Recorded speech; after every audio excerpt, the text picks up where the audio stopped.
2026వ సంవత్సరము మేషరాశి వారికి ఎలా ఉంది చూద్దాము. ముఖ్యంగా మనం చూసినప్పుడు 2026వ సంవత్సరం 6+2+2 మొత్తం కలిపితే 10 అంటే 1 అన్న సంఖ్య వస్తుందన్నమాట.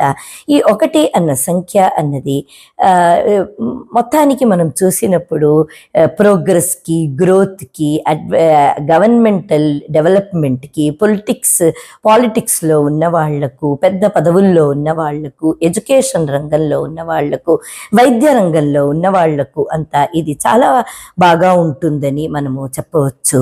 కాకపోతే కొంచెము కన్స్ట్రక్షన్ అండ్ రియల్ ఎస్టేట్ ఉన్న వాళ్లకు మాత్రం కొంచెం ఫ్లక్చువేషన్స్ అన్నది ఈ సంవత్సరం ఉంటుంది. ఇప్పుడు మనము జోడియాక్ వారీగా ఎలా ఉంది అన్నది చూద్దాం.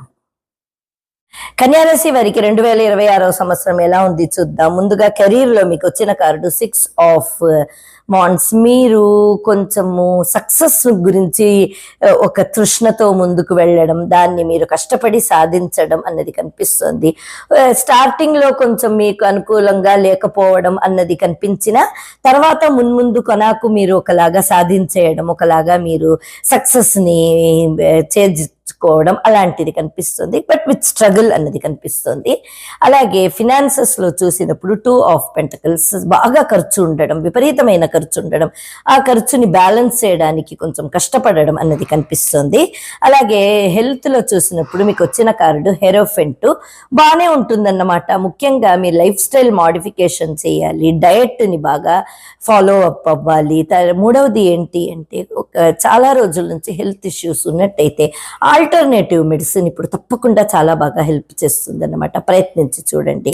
రిలేషన్షిప్లో చూసినప్పుడు మీకు వచ్చిన కార్డు కింగ్ ఆఫ్ వాండ్స్ అన్నమాట.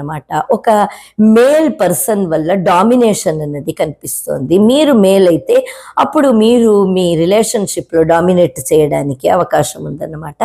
మీరు స్త్రీ అయితే కొంచెం దాన్ని అడ్జస్ట్ చేసుకోవాలి. మీరు పురుషులైతే కొంచెము అందరినీ కూడా కలుపుకొని ముందుకు వెళ్ళాలన్నమాట. రిలేషన్షిప్లో డామినెన్స్ అన్నది ఎప్పటికీ కూడా మంచిగా ఉండదు. కొంచెం బ్యాలెన్స్తో ముందుకు వెళ్ళాలన్నమాట.